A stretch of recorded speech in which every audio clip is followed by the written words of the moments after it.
Good afternoon, and welcome to the Women Business Collaborative LinkedIn Live series, Faster Together. Today, we're talking about building the movement 2021 and beyond, and we're joined by our CEO, Edie Fraser.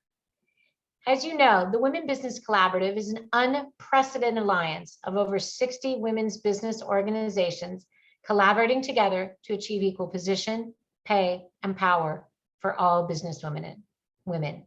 It is the first business movement dedicated to equity and diversity, and it is comprised of professional women and men, business organizations, public and private companies to accelerate change through collaboration, advocacy, action, and accountability.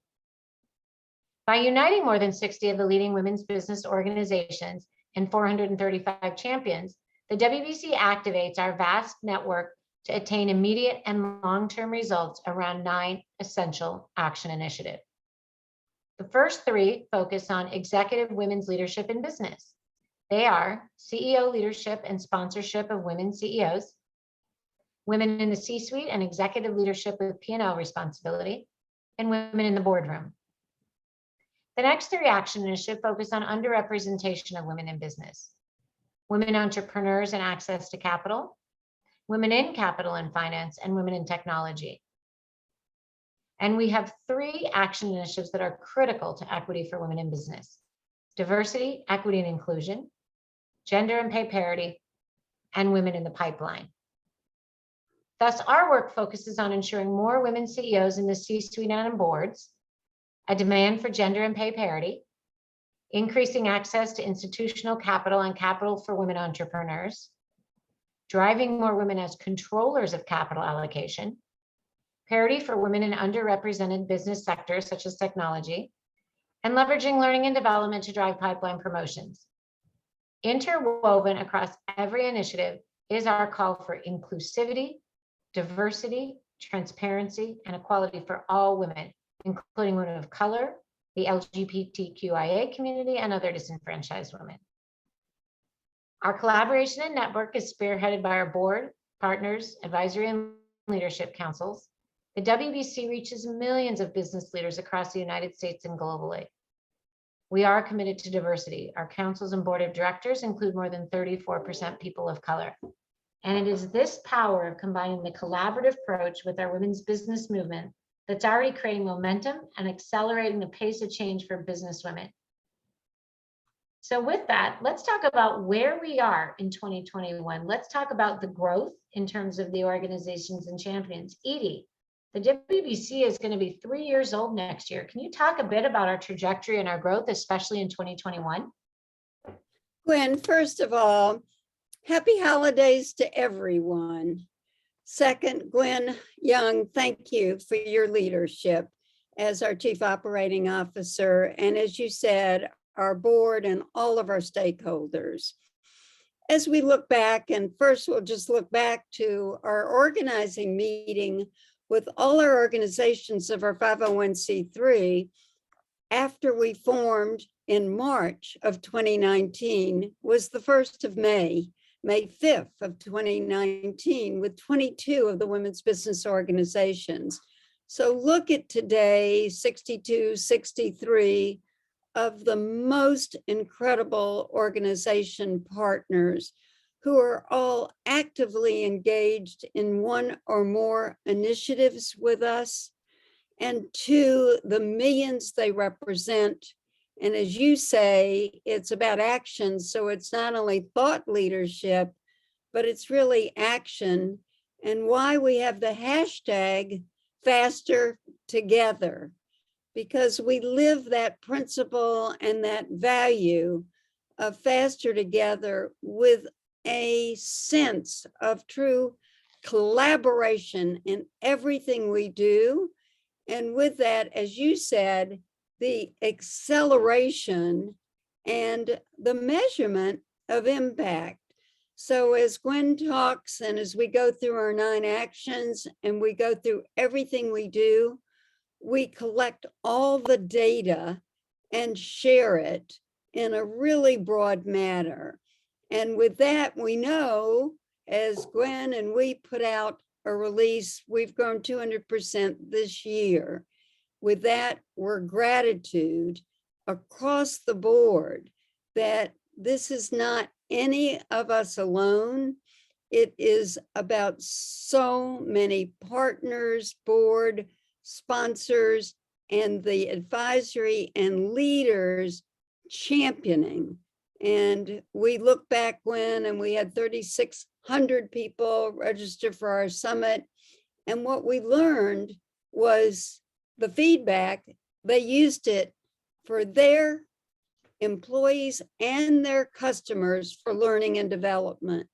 Every day we're about learning and development, and we're about accelerating and communicating. And we say celebrating because we could pick those companies that aren't doing a good job, or we could criticize.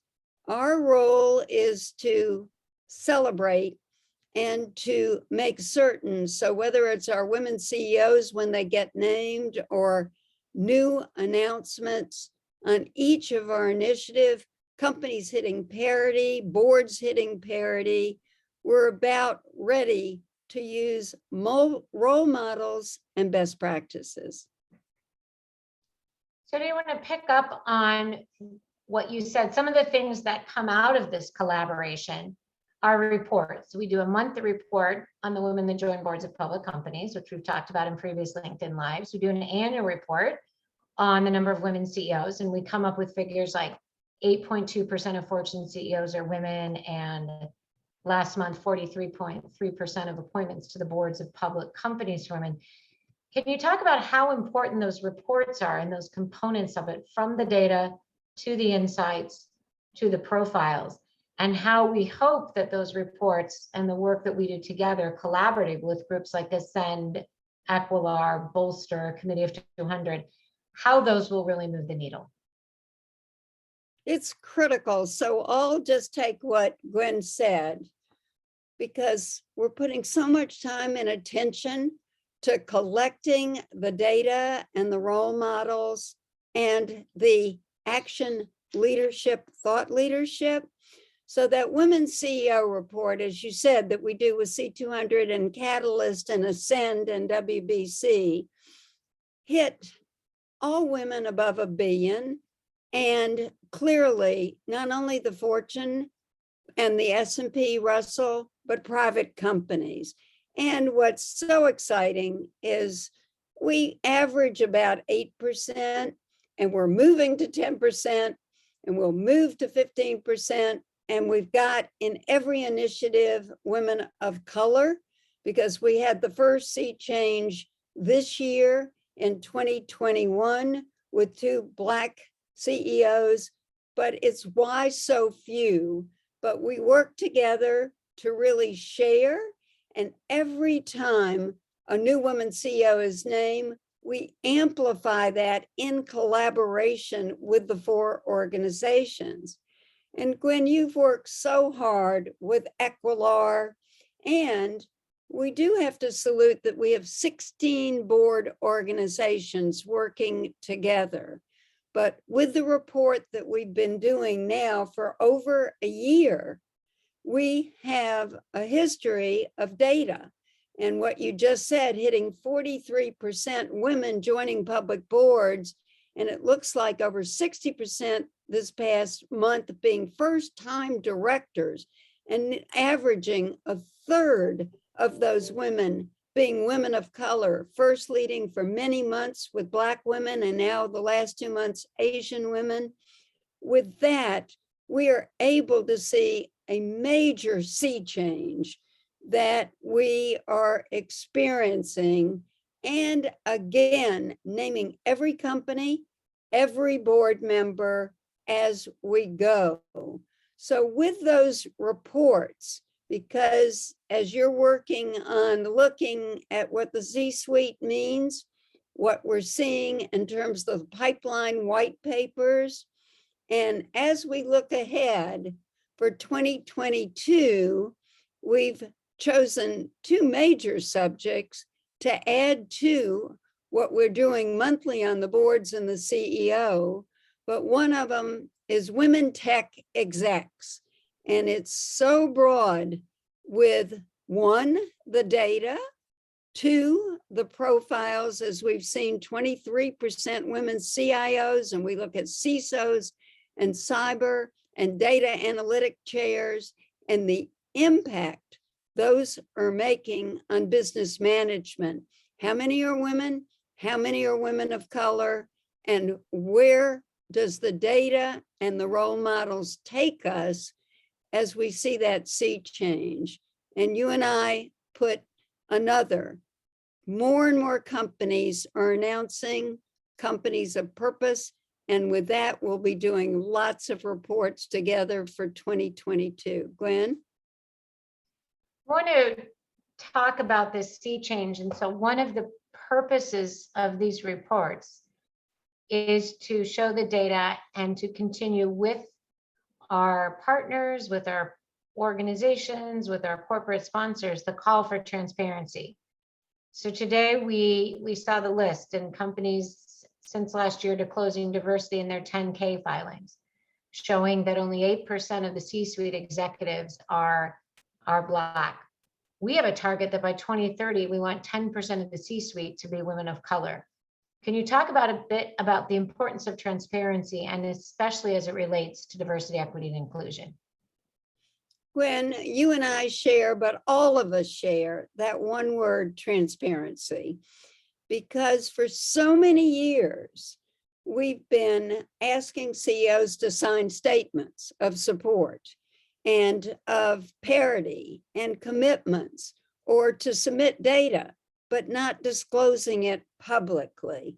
So we at WBC, with our CEO awards and working with Gender Fair specifically, and with the companies, have pulled the data, but the data is holistic.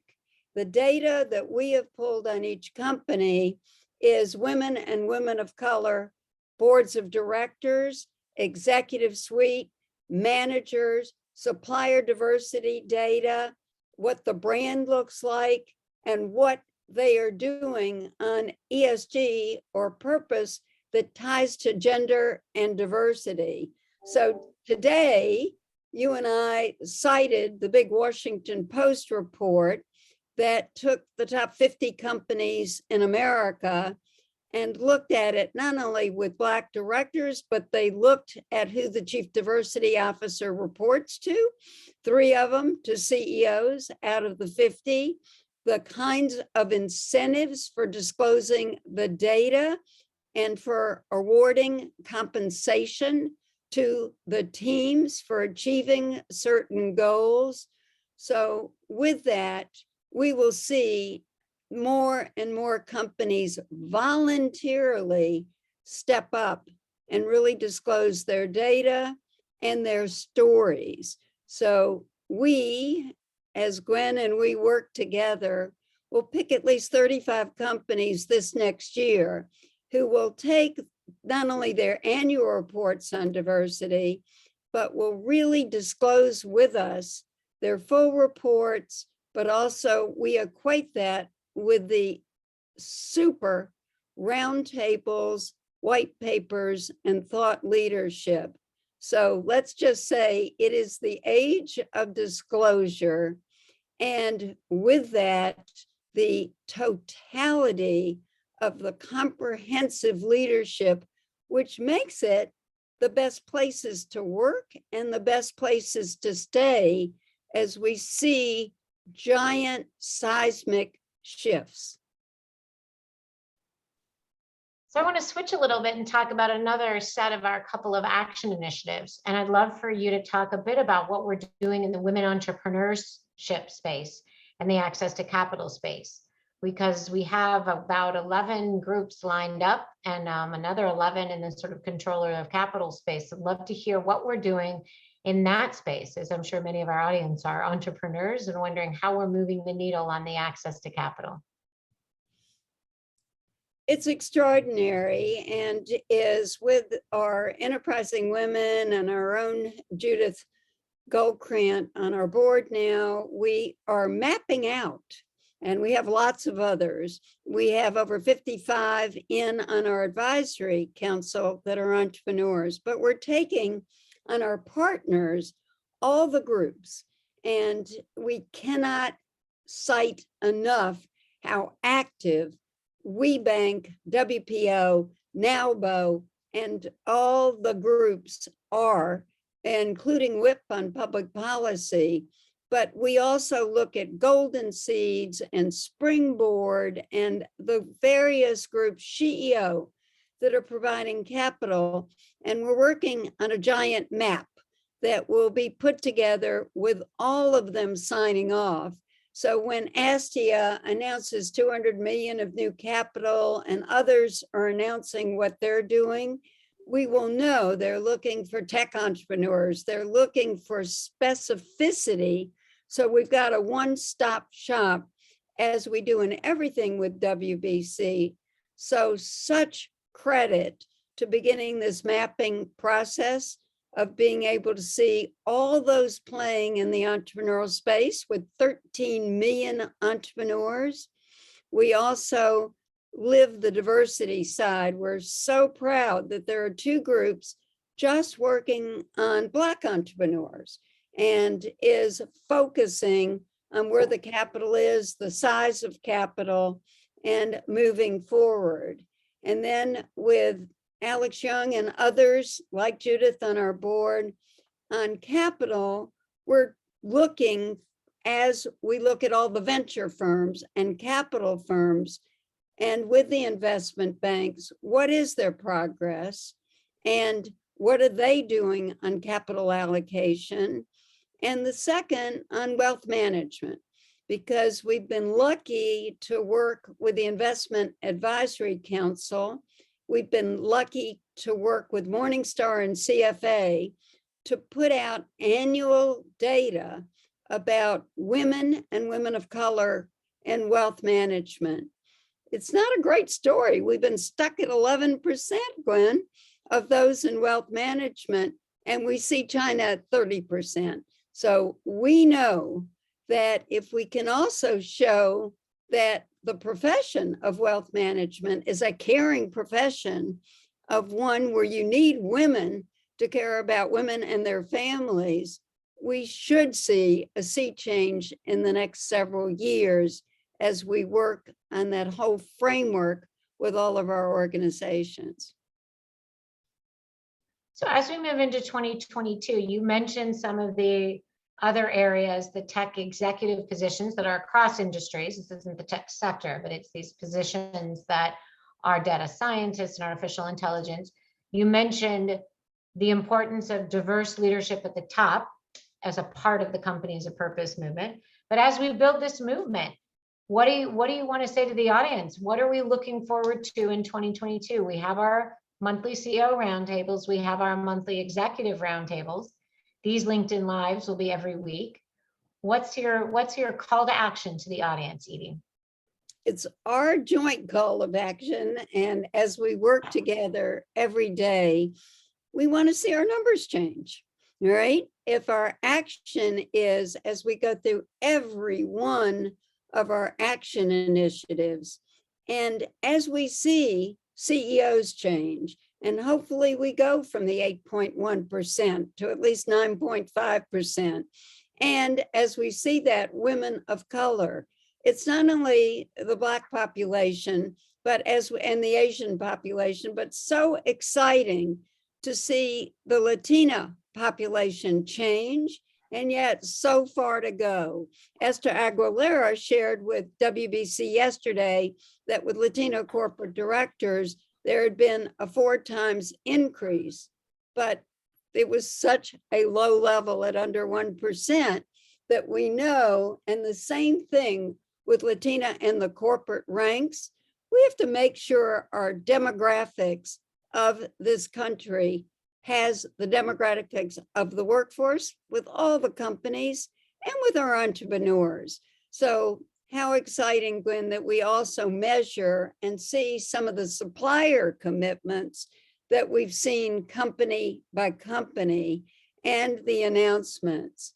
And as we look at the CEOs we have to just salute the fact that we're so pleased that Mary Barra of General Motors, who we honored at our summit, is the new CEO of the Business Roundtable, and how proud we are to work with them as we push change. And that we've got 2 women CEO chairmen of the New York Stock Exchange and NASDAQ. So as we go forward, what are we doing to really see every one of our initiative change?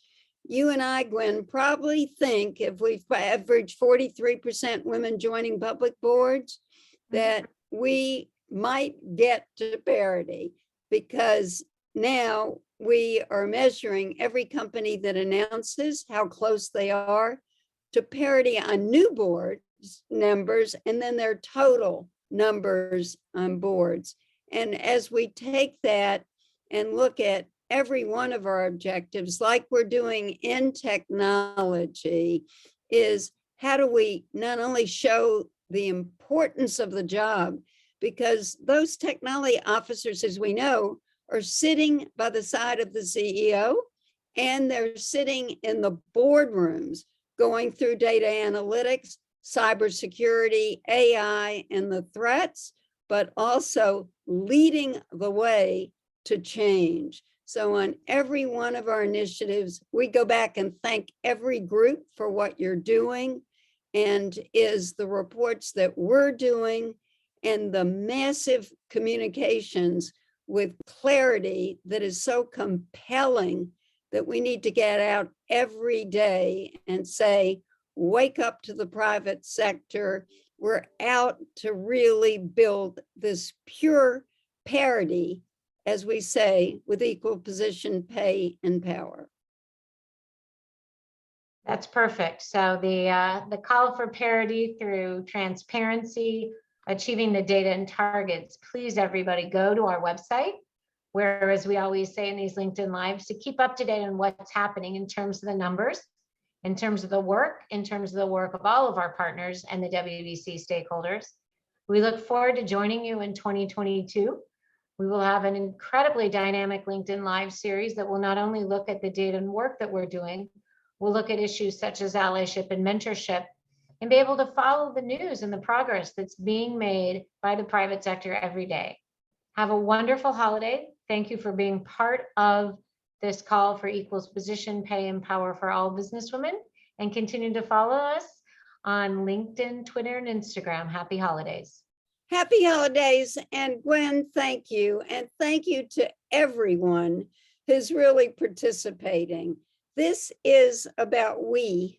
So as we think of the hundreds and thousands that are stepping up with us, we're just grateful.